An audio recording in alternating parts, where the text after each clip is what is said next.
कर लो अनुभव प्रभु प्यार का।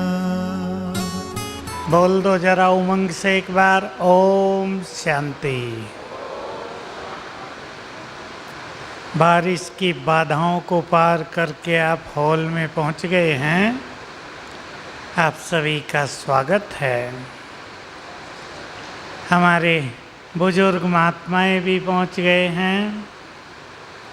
टॉपिक बहुत सुंदर है, हम सभी के रोज के जीवन से जुड़ा हुआ है। चाहे आप गृहस्थ में हैं, आश्रम में हैं, किसी कार्य में हैं, हर मनुष्य को दूसरों के साथ रहना ही है। अकेला तो कोई भी नहीं है।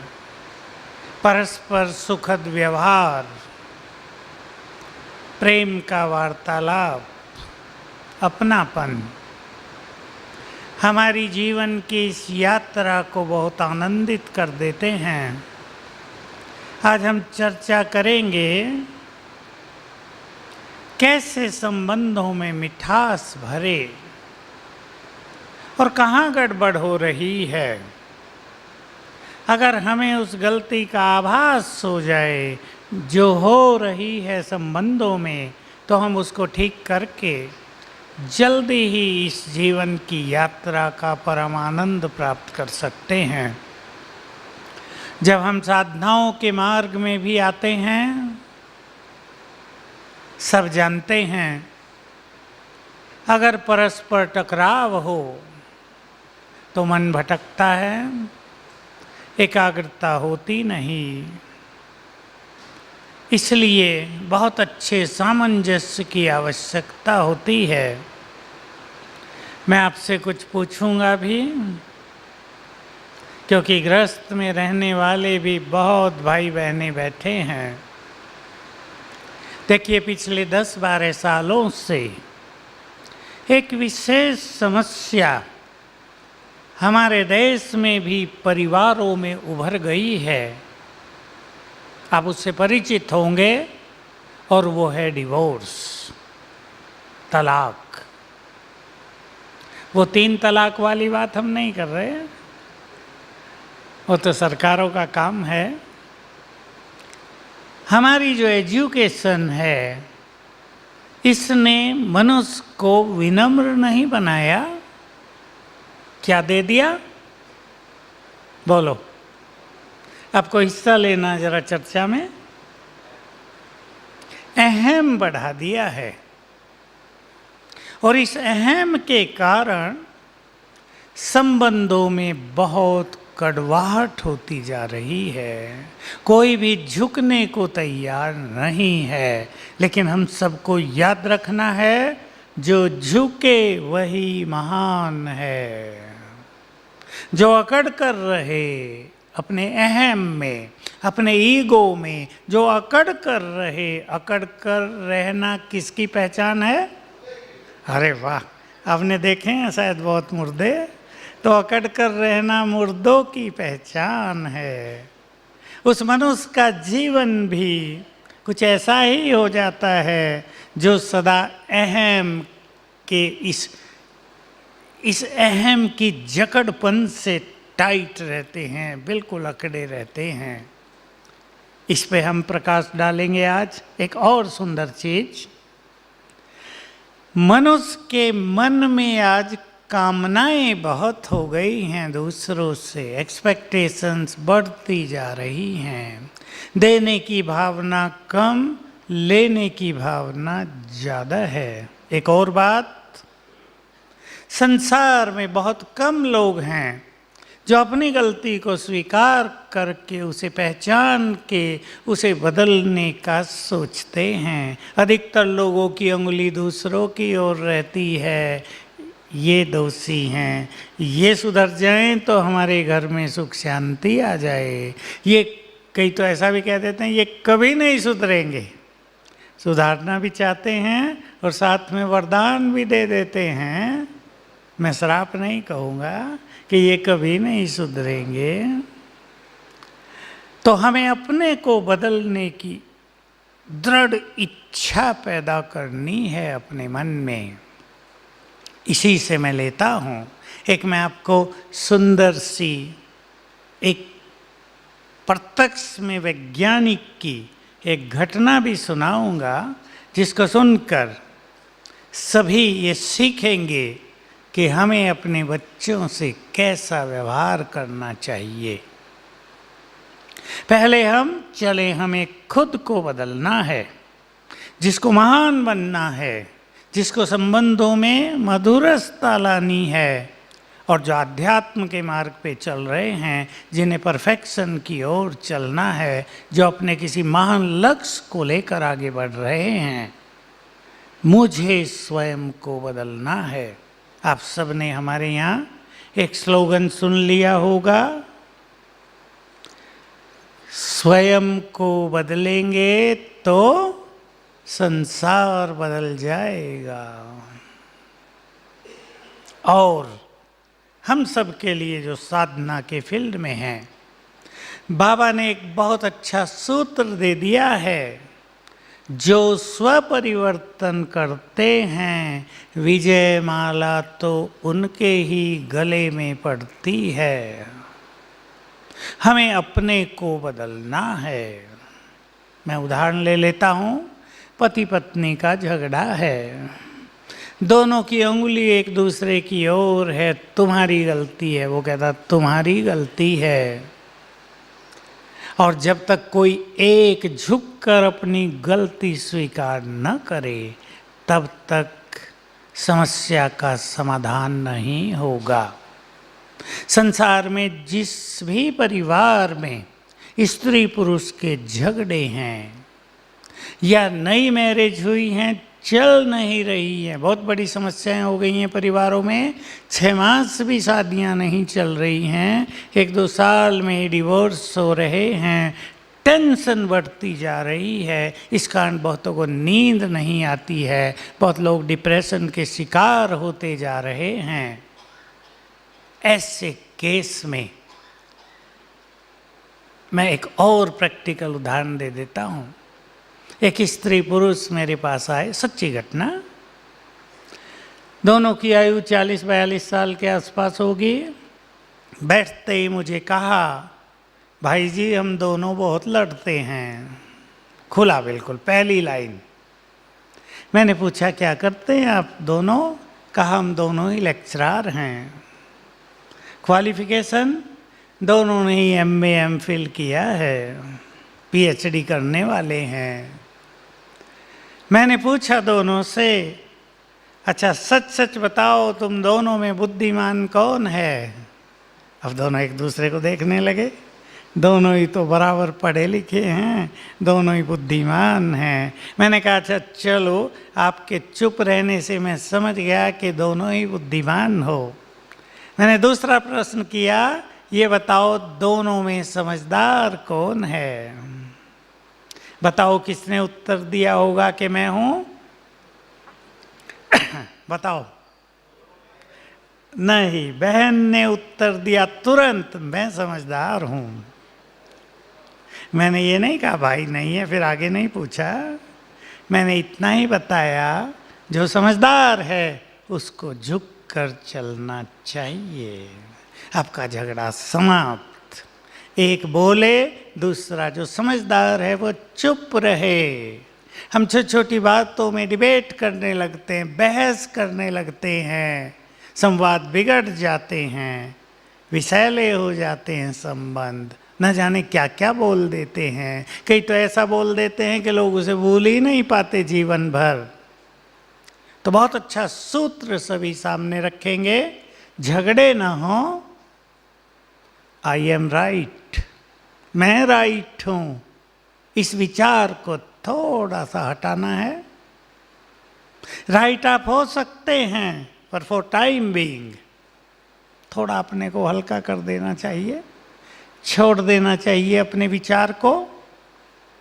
जब हम हल्के होंगे, जब हम अपने को रियलाइज करेंगे, तो दूसरा व्यक्ति भी रियलाइज करेगा, संघर्ष खत्म हो जाएंगे। पसंद है ये बात? पसंद है? मैं नहीं कहूँगा आप सुन के अच्छा अच्छा कह के और घर चले जाओ। आज सबको अपने में कुछ ना कुछ परिवर्तन लाना है। रेडी हैं सभी? रेडी हैं बहनें? बहनें बदलेंगी पहले या भाई? सब बदलेंगे। जो बदले वो महान बने। मैं थॉमस एडिसन की कहानी पहले ही सुना देता हूँ। जब वो छोटा थॉमस एडिसन एक वैज्ञानिक हुआ जिसने बल्ब का आविष्कार किया। बिजली तो पता चल गया था बिजली का, लेकिन बिजली को लाइट में बदलना है, उसे फिलामेंट का निर्माण करना था, रिसर्च करनी थी कि बिजली को प्रकाश में कैसे बदला जाए। बिजली से पंखा चल रहा है, लेकिन इसको लाइट में बदल दिया जाए। बल्ब बनाया उसने, और लोग तो कहते हैं बहुत बार वो असफल हुआ, लेकिन उसने हिम्मत नहीं हारी। आखिर उसकी रिसर्च से संसार आज जगमगा रहा है। यदि वो निराश हो के हार मान के छोड़ देता तो शायद हम इतनी जगमगाहट न देख पाते। उसकी कहानी है। जब वो छोटा बच्चा था, स्कूल में पढ़ता था, तो स्कूल के टीचर की ओर से माँ को लेटर आया। लेटर में क्या लिखा था वो लास्ट में बताया जाएगा। बच्चे ने देख लिया और पूछा, माँ मैडम ने क्या लिखा है?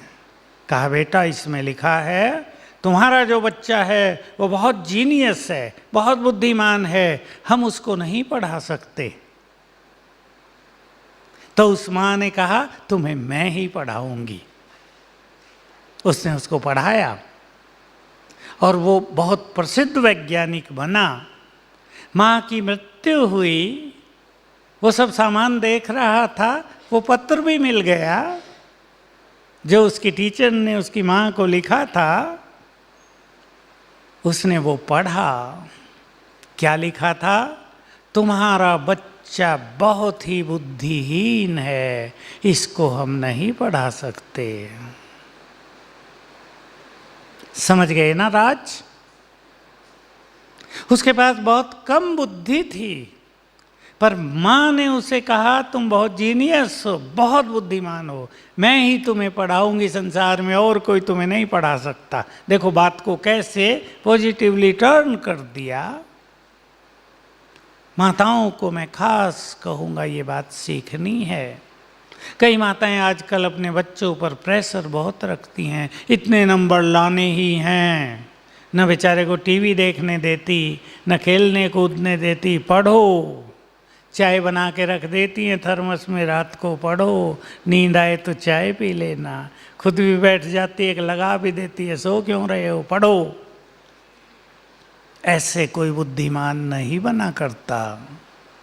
मेरे पास कई बच्चों की कहानी आती है। हमारे अपने परिवार की भी मेरी भतीजी है, एमएससी कर रही थी फिजिक्स में, पढ़ती लिखती नहीं थी, घर में आके होमवर्क ही नहीं करती थी, उसकी माँ उसको रोज़ डांटती थी। टीवी देखती है, पढ़ती नहीं है, एमएससी का फाइनल एग्ज़ाम है, ये है वो है। जब रिजल्ट आया तो उसने गोल्ड मेडल लिया था। तो बुद्धिमानों को रात दिन पढ़ने की ज़रूरत नहीं होती। इसलिए माताएं अपने बच्चों की बुद्धि का विकास करने के लिए उन्हें एनकरेज करें, उन्हें प्रोत्साहन दें, उन पे दबाव न डालें, उन्हें खुला माहौल दें, घर में खुशी का माहौल बनाएं। अगर आपके घर में क्रोध है, अगर आपके घर में सदा ही टेंशन रहती है, यदि बिना मतलब की परेशानियां हैं, तो बच्चों की बुद्धि का विकास नहीं होगा, चाहे वो रात दिन पढ़ें।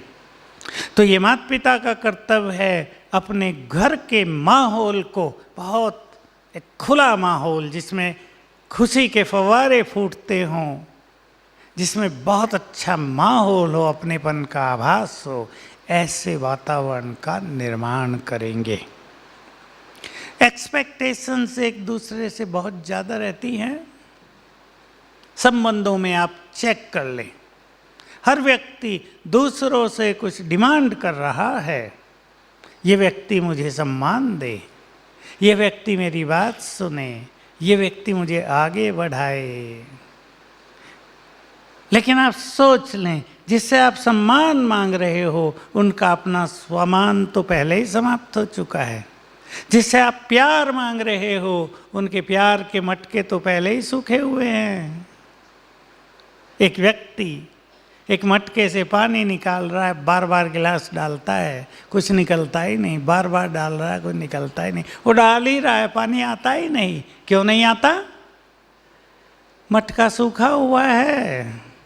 सबके मटके सूख गए हैं। हम एक्सपेक्टेशंस न रख के देने का भाव रखें।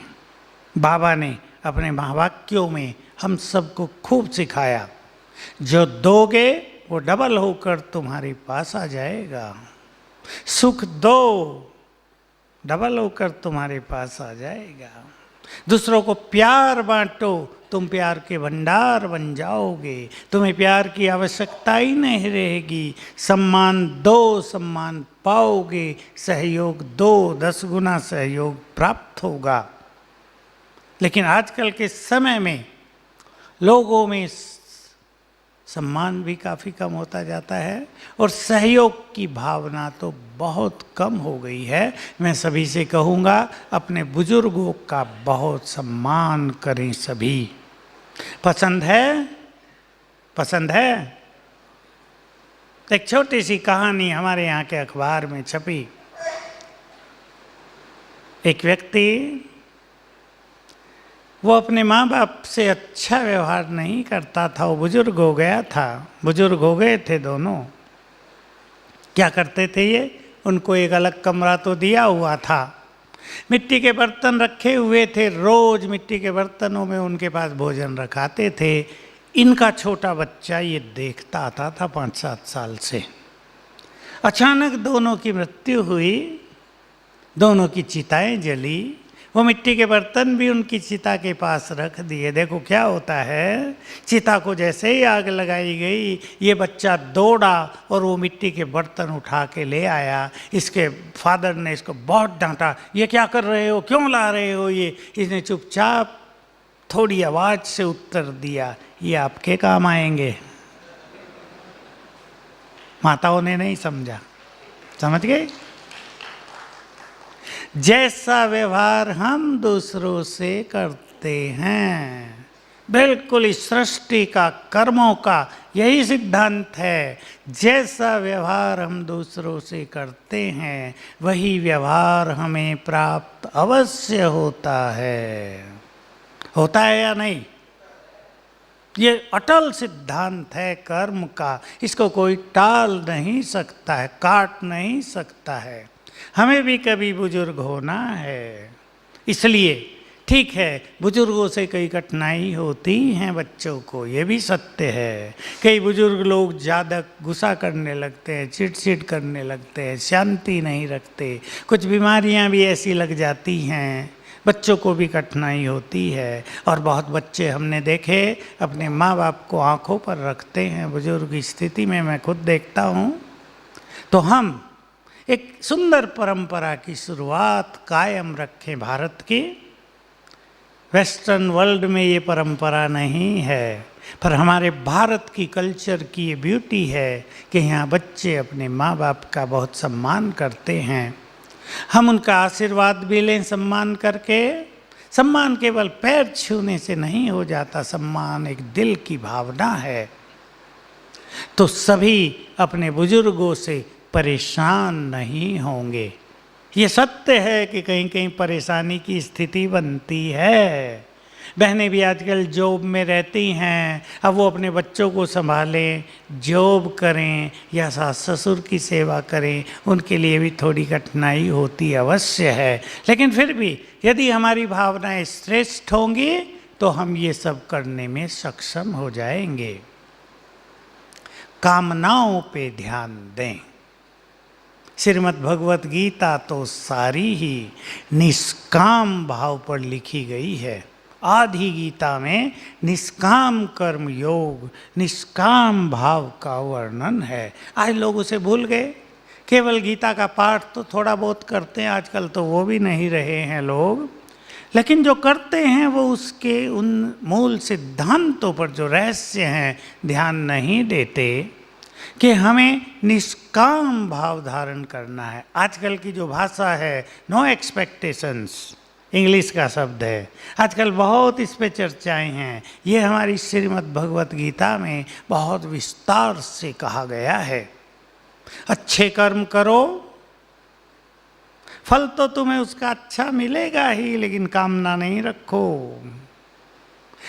किसी की सेवा करो, किसी की मदद करो और भूल जाओ। रिटर्न में हमें कुछ मिलना चाहिए, इसकी कामना न करें हम। देखिए बहुत अच्छे शब्द हैं। मैं बचपन से ही गीता का अध्ययन करता था। मुझे एक बात उसमें समझ में नहीं आती थी। हे अर्जुन, जो मनुष्य ये सोचता है मैंने यही अच्छे काम किए हैं, मैं यज्ञ करूँगा, मैं तप करूँगा, मैं दान करूँगा, मैं इतनों की सेवा करूँगा, हे अर्जुन ये भी रजो प्रधान कर्म हैं। मैं सोचता था इतने अच्छे अच्छे काम, यज्ञ करूँगा, तप करूँगा, सेवा करूँगा, दान पुण्य करूँगा, अगर ये रजो प्रधान कर्म हैं तो सतो प्रधान कर्म कौन से हैं? मैं सोचता था, छोटा था, कहीं से उत्तर तो नहीं मिलता था। जब यहाँ आए तो उसकी बहुत सुंदर व्याख्या प्राप्त हो गई, क्योंकि उसके पीछे ये भाव है कि मैं करूँगा। ठीक बात है ना? सूक्ष्म भाव है, मैंने किया और मैं करूँगा। चाहे किसी तपस्वी को यही हो, मैंने बहुत तप किया है, ये भी मैंपन है जो उसकी तपस्या की दिव्यता को लोप कर देता है। इसलिए हम सभी श्रेष्ठ कर्म कामना रहित होकर करें। ये नहीं कि हमने कोई अच्छा कार्य कर दिया और ये भी संकल्प कर लिया कि लोगों को पता तो चले ये काम मैंने किया है। एक अच्छे साधक को इससे भी ऊपर उठना होता है और हम इसकी शुरुआत अपने अपने परिवारों से करें। आप अपने बच्चों के लिए जो भी अच्छा कर्म कर रहे हैं, उनकी पालना कर रहे हैं, उनको पढ़ा लिखा रहे हैं, ये आपका कर्तव्य है, एहसान नहीं। यही मनुष्य गलती करता है। कई माँ बाप अपने बच्चों को बार बार बोलते हैं हमने तुम्हारे लिए ये किया है, बार बार याद दिलाते हैं। बच्चों के मन पे विचारों एक निराशा के बादल आते हैं, एक सटिल तनाव आ जाता है। इससे मुक्त हों, ऊपर उठें, जरा अपने विचारों को बहुत महान बनाएं। संबंधों में हमें बहुत मधुर रस घोलना है। मैं कुछ बहुत प्रैक्टिकल बातें आपके सामने रख देता हूँ। आज ही हम सब जब रोज ईश्वरीय महावाक्य सुनते हैं, आज जब सुन रहे थे सवेरे, उसमें एक लाइन बहुत ही गुह्य थी, श्रीमद् भगवत गीता में भी है, काम क्रोध तुम्हारे महान शत्रु हैं, इनके कारण ही आज समाज में अशांति है, टेंशन है। इसलिए आज संकल्प कर दें, यहाँ आप आए हैं इस सुंदर स्थान पर, अच्छा लगता है ना सबको? वातावरण भी ठंडा है, बादल भी रोज आपको दर्शन देने आते हैं, तो मन भी ठंडा हो जाए। क्रोध की अग्नि को शांत करके ही जाना है यहाँ से। कहने से काम नहीं होगा, लेकिन पहले हमें ये संकल्प अवश्य रखना होगा कि मुझे अपने क्रोध को डाउन करना है। क्रोध शत्रु है, मानते हैं आप सभी? क्रोध शत्रु है, जलाता है। जहाँ संबंधों में क्रोध बहुत रहता है, बड़े बड़े कांड होते हैं, जीवन बिखर जाता है, डिप्रेशन होता है, बहुत सारे डिवोर्स इसके कारण हो रहे हैं कि एक को बहुत क्रोध है। मैं इस अहम के बारे में भी कुछ आपको एक चीज़ और कहना चाहूँगा। कल ही मेरे पास एक केस था, कोई व्यक्ति पिछले ग्रुप में आया था, उसने कहा मेरा लड़का और बहू दोनों की बनती नहीं है, क्या करें। बहुत अच्छा परिवार, दोनों बहुत अच्छे एजुकेटेड, लड़का और उसकी पत्नी। मैंने पूछा क्या कारण है कि दोनों ही बहुत पढ़े लिखे हैं, लेकिन एक को सरकारी नौकरी है, एक को प्राइवेट, दोनों टीचर हैं। एक को सैलरी बहुत ज़्यादा मिलती है, दूसरे को कम मिलती है। इस पे है उनमें मनमुटाव। जिसको सैलरी ज़्यादा मिलती है उसको अहम है, वो दूसरे को वैल्यू नहीं देता, इसलिए उसको गुस्सा आता है। पत्नी को सैलरी ज़्यादा मिलती है, पति को कम मिलती है, दोनों का अहम जागृत हो रहा है। नौबत यह आ गई कि दोनों साथ रहना नहीं चाहते, डिवोर्स चाहते हैं। अभी वो तो चाहते हैं, लेकिन आप सोचते हैं जब पति पत्नी अलग हो जाएं, उन पर क्या असर पड़ता है मानसिक, उनके माँ बाप पर क्या पड़ता है। 2 परिवार हैं, 2 से 4 हैं, 6-8 परिवार हैं, सबकी शांति नष्ट होती है, सम्मान समाप्त होता है, उनके भविष्य की चिंता होती है। अब इनका क्या करें, अकेला रहना कितना कठिन है, अगर 2 बच्चे हैं तो बट जाएंगे, कौन किसके साथ रहे, माँ बाप का प्यार नहीं मिलता।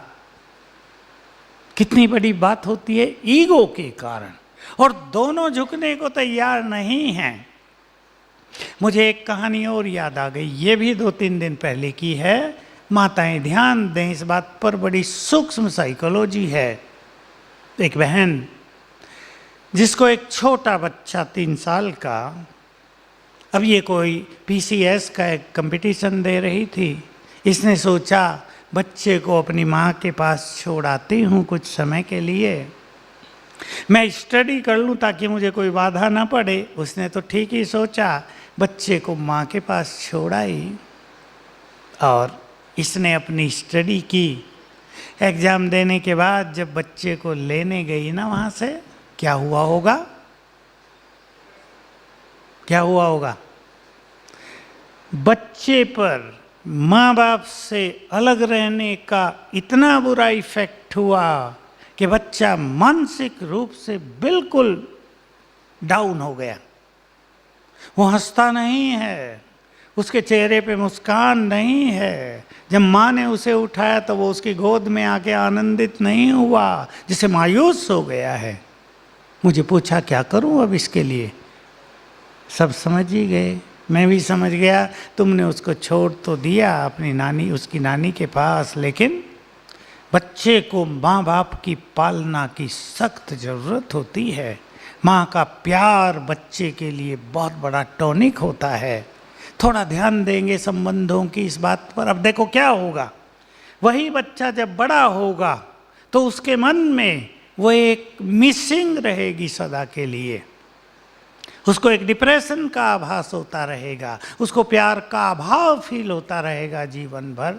तो एक छोटी सी बात ने कैसे उसके जीवन को प्रभावित कर दिया होता है। ध्यान देंगे सभी। मैं आप सभी को कहूँगा, मैं क्रोध की बात कर रहा था।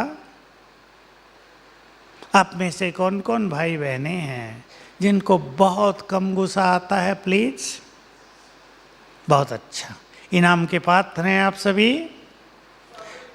अरे वाह, तब तो आप देवता हैं जिसको आता ही नहीं। और जो अपने क्रोध को पूरी तरह छोड़ना चाहते हैं वो प्लीज हाथ उठाएं। मैं विधि बताता हूं आपको, पर पहले क्रोध को जीतने की इच्छा होनी चाहिए। तो देखिए, आपको अब मैं एक सुंदर चीज की ओर ले चल रहा हूं जिससे आप अपने जीवन को चमका सकते हैं, संबंधों में प्यार मिठास घोल सकते हैं, और ये जो कटुता आज आ गई है संबंधों में उसको समाप्त कर सकते हैं। सवेरे जब हम उठते हैं, आँख खुलने के 10 मिनट तक, ये 10 मिनट का समय हमारे लिए बहुत बहुत सुंदर समय है। इसकी ब्यूटी को आप समझ लेंगे आज। इसलिए हमारे भारत में हिंदू धर्म में क्या कल्चर थी, लोग उठते ही मंदिर में जाते थे, लोग घरों में ही मंदिर बना लेते थे, आँख खुली सीधे मंदिर में, ताकि पहले जो विचार हैं सुंदर हों। ये बहुत इंपॉर्टेंट चीज है। जब हम आंख खोलें तो हमारे पहले विचार बहुत सुंदर हो, उनका इफेक्ट हमारे पूरे जीवन पर पड़ता है। मैं आपको कुछ बहुत प्रैक्टिकल चीज भी इसमें सुना सकता हूँ। ऐसे ऐसे सुंदर अनुभव हैं समाधान के कि जिसको सुनकर आपको लगेगा इतनी सहज बात है, क्यों मनुष्य नहीं कर पाता है। 10 मिनट में पहले 3 मिनट आप रोज बहुत सुंदर विचारों में व्यतीत करेंगे। आज से अपने मन को तैयार करें, थोड़ा जल्दी उठकर पहले 3 मिनट, हो सके तो 10 मिनट सुंदर विचारों से अपने को चार्ज करें। देखिए क्या होता है, लोग लेट उठते हैं। आप में से भी जो ये गलती करते हों वो आज से इसको करेक्ट करेंगे। 8 बजे उठे, 9 बजे उठे, टेबल पे अखबार आ गया है, आंख खुली, अखबार देखा। क्या होगी अखबार में पहली हेडलाइन? कश्मीर में आतंकवादियों से मुठभेड़, इतने लोग मारे गए। उठते ही पढ़ लिया एक अशांति का समाचार, अंदर क्या चला गया? सभी इस राज को ध्यान दें। सवेरे 10 मिनट हमारा सबकॉन्शियस माइंड जगा हुआ है, जिसको चित्त कहते हैं। हमारे शास्त्रों में इसकी बहुत सुंदर चर्चाएं हैं। चित्त, महर्षि पतंजलि ने भी कह दिया, चित्त की वृत्तियों का निरोध करो, यही योग है। अर्थात चित्त की वृत्तियों को शुद्ध करो। तो सवेरे हमारा चित्त, हमारा सबकॉन्शियस माइंड, हमारा अंतर मन जगा हुआ है। जो आप पढ़ेंगे, जो सोचेंगे, जो विजन बनाएंगे, वही जीवन हो जाएगा। इस सिद्धांत को याद रखते हुए अखबार नहीं पढ़नी है उठते ही, नहीं तो आप बिना मतलब अशांति और टेंशन को अपने घर में जैसे स्थान दे रहे हैं। 10 मिनट के बाद सब कुछ करना चाहिए। 10 मिनट सुंदर चिंतन में करें। और अब आप राजयोग सीख रहे हैं तो मैं आप सभी को कहूँगा कि सवेरे उठते ही पहले ही विचार से आप प्रभु मिलन का सुख लेना सीख लें। हम लोग बहुत अच्छे अभ्यास करते हैं। देखो मैं अपना अनुभव सुनाऊं, आँख खुली, हम लोग 4 बजे उससे पहले ही उठ जाते हैं, कभी 3 बजे, कभी उससे पहले। आँख खुली, एक नेचर बन गई है अपने परम पिता को सामने लाकर गुड मॉर्निंग करना। वो निराकार है, लेकिन वो ब्रह्मा के सूक्ष्म शरीर द्वारा कार्य करते हैं। और मुझे तो बहुत अच्छे अनुभव हो गए। उसको नमस्ते किया उठते ही, नमस्ते करते ही उसका वरदानी हाथ मेरे सिर पर आ गया और उसने कोई वरदान भी दे दिया। सवेरे का ये पहला मिनट जीवन को आनंद विभोर करने वाला होता है, लेकिन थोड़ा जल्दी उठकर। दूसरा संकल्प आप सभी करें। हे प्रभु, हम शिव बाबा ही कहते हैं, आपने मुझे सब कुछ दिया, आपको बारंबार शुक्रिया। सच्चे मन से, डबल माइंड ना हो, मुझे कम दिया उसको ज़्यादा दिया, उसको भी कम देना था। आजकल लोग ये भी करते हैं ना, भगवान से मांगते हैं मुझे ज़्यादा दो, पड़ोसी को कम। एक सिंगल थॉट, आपने मुझे सब कुछ दिया, आपको कोटि कोटि बार शुक्रिया। बोलो ये पसंद है या नहीं दिया?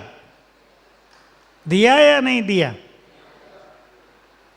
अगर आपने उठते ही सोच लिया, हे भगवान आपने मुझे गरीब बना दिया, तो क्या हो जाएगा? समझो गरीबी को आपने निमंत्रण दे दिया, आ जाओ। सवेरे के विचार आपके लिए अमृत तुल्य हैं, वरदान हैं।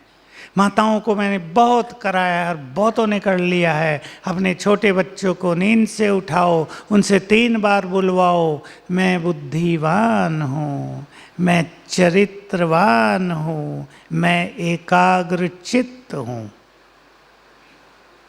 लाखों केस हो गए, बच्चों की बुद्धि का विकास हो गया, वो चरित्रवान बन गए, बहुत शक्तिशाली हो गए, बुद्धि उनकी स्थिर होने लगी। 2-4 के अनुभव नहीं, लाख में पहुंच गए हैं। बहुत माताओं ने कर दिया। इसलिए सवेरे उठकर सुंदर विचारों से अपना श्रृंगार करेंगे। अगर आपको लगता है, अब कुछ बातें ध्यान से सुन लेंगे, अगर आपको लगता है भाग्य साथ नहीं दे रहा है, तो उसी टाइम संकल्प कर दो, मैं बहुत भाग्यवान हूँ, मेरे जैसा भाग्यवान तो कोई नहीं। आपका सोया हुआ भाग्य जगमगाने लगेगा। 5-5 बार करना है, 21 दिन करना है। एक थॉट ले सकते हैं। आपके पास धन की बहुत कमी है, बिल्कुल अपने मन से निकाल दो, मैं निर्धन हूँ, धन की कमी है, मैं बहुत धनवान हूँ। हे भगवान, आपने मुझे बहुत धन दिया, आपको बारंबार शुक्रिया। धन के द्वार खुल जाएंगे। अनुभव करके देखो ये सब। आपको लगता है कि जीवन में आपको सफलता नहीं मिल रही है, जो युवक यहाँ बैठे हैं वो ध्यान से सुन लेंगे। इसके भी लाखों एक्सपेरिमेंट हमने कराए हैं युवकों से, बिजनेस वालों से, दुकानें ठीक नहीं चल रही उनसे, कोर्ट केसेस में, बीमारियों में। पहला संकल्प, एक बहुत सुंदर संकल्प है जो अभी तक मैंने आपको बताया नहीं। हम सर्वशक्तिवान भगवान के बच्चे हैं, है ना? सभी हैं। तो हम शक्तिशाली हैं या कमजोर? बोलो। टाइगर का बच्चा क्या होगा? उसे बताना पड़ेगा तुम टाइगर हो? बिल्कुल नहीं। हम भी सर्वशक्तिवान के बच्चे हैं, हम बहुत शक्तिशाली हैं। पहचाने आप अपनी इनर पावर्स को। हम कमजोर नहीं, बहुत शक्तिशाली हैं। तो सवेरे उठते ही आप संकल्प करेंगे, मैं सर्वशक्तिवान की संतान, बहुत शक्तिशाली हूँ, सफलता मेरा जन्म सिद्ध अधिकार है। सफलता मिलने लगेगी। 5 बार कर लें रोज सवेरे। 21 दिन करने से बहुत अच्छा होता है, पर 7 दिन में काफ़ी गुड रिजल्ट दिखने लगेंगे। आपको लगता है कि जीवन में विघ्न ही विघ्न आ रहे हैं, ध्यान देंगे, बहुत इंपॉर्टेंट बात है। बहुतों को लगता है एक बीमारी जाती है, दूसरी आ जाती है, मुश्किल से उसको निकालते हैं, तीसरी आ जाती है। बीमारियों का सिलसिला चलता ही आ रहा है। परिवार में विघ्न, एक आया, दूसरा आया, तीसरा आया, चौथा आया। हम तो दुखी हो गए विघ्नों को देख देख के। विघ्न विनाशक गणेश जी की पूजा भी बहुत कर ली, पर विघ्न हटने का नाम नहीं ले रहे हैं। मैं सोचता हूँ, गणेश जी किसके पुत्र? किसके? शिव के। और हम किसके? तो क्या हम में उसकी शक्तियां नहीं हैं? हैं। हम में भी विघ्नों को नष्ट करने की शक्तियां हैं। तो सवेरे उठते ही आप ये 2 संकल्प जोड़ कर करेंगे, मैं सर्वशक्तिवान की संतान, बहुत शक्तिशाली हूं, विघ्न विनाशक हूं। ध्यान देंगे, मैं विघ्न विनाशक हूँ, मेरे जीवन के सभी विघ्न नष्ट हो गए हैं, मैं निर्विघ्न हूँ। आप पाएंगे विघ्न हटने लगे। तो सवेरे उठकर संकल्पों के द्वारा आप अपने जीवन में बहुत कुछ अचीव कर सकते हैं। केवल संकल्पों के द्वारा। थोड़ा जल्दी उठेंगे और सुंदर संकल्प क्रिएट करेंगे अपने मन में। ये बहुत सुंदर बात आप सभी साथ ले जाएं, आज से अटेंशन से सुन लेंगे, जीवन भर काम आएगी। हमारे हर संकल्प में क्रिएटिव एनर्जी है। समझते हैं ना इंग्लिश का शब्द सभी? कौन सी एनर्जी है? निर्माण शक्ति। शक्ति, हिंदी में रचनात्मक शक्ति है। तो क्या होगा? जो संकल्प हम बार बार करते हैं उसका निर्माण होता है। बहुत ध्यान देंगे। जो संकल्प हम बार बार करते हैं उसका निर्माण करते हैं। जो युवक स्टूडेंट बैठे, बहुत ध्यान दें। आप सोचने लगे मेरे इतने मार्क्स आएंगे ही नहीं, बहुत गड़बड़ हो गई, होगा ही नहीं, तो आप उसका ही निर्माण कर रहे हैं। मैंने ऐसे ऐसे बच्चों को भी देखा जिन्होंने मुझे बताया पेपर खराब हो गया है, क्या करूं, मुझे तो इतने मार्क्स चाहिए थे, पेपर खराब हो गया है। मैंने उसको कॉन्फिडेंट किया, नहीं, रोज सवेरे उठ के संकल्प करो मेरे इतने नंबर आएंगे, भले ही पेपर खराब गया है। ये संकल्प हटा दो कि पेपर खराब गया इसलिए नंबर बहुत कम आएंगे, और आप हैरान होंगे उतने ही नंबर आ गए। क्योंकि जो एग्जामिनर होते हैं ना, कॉपी चेक करने वाले, वो एक एक चीज़ बिल्कुल नहीं पढ़ते। अगर घर में पत्नी से लड़के आए और कॉपी चेक कर रहे हैं, है गुस्से में, है क्या लिखा है बेकार, और थोड़ा सा भी अच्छा हैंड राइटिंग, एक दो लाइन पढ़ा, वेरी गुड, इतने नंबर, 10 में से 8, नहीं तो 10 में से 4। इसलिए बहुत गड़बड़ होती है। मुझे तो एक ने बताया, कॉपी चेक करने वाले नहीं, कि भाई हमें तो हर कॉपी के 50 रुपये मिलते हैं, हम तो चाहते हैं एक दिन में अधिक से अधिक कॉपी पार कर दें। अब बोलो वो कितना पढ़ते होंगे? समझ गए ना हमारी एजुकेशन का हाल क्या है। अब मैं फिर वहीं आ जाता हूँ, हमारे हर संकल्प में क्रिएटिव एनर्जी है। इसलिए अब से ही सभी भाई बहनें एक सुंदर संकल्प कर दें, मेरे साथ सब कुछ बहुत अच्छा होगा। पसंद है ये संकल्प? सबको पसंद है ना? इससे अच्छी बात और क्या हो सकती है? मेरे साथ सब कुछ बहुत, बोल दो जरा एक बार, प्रकृति भी सुन ले।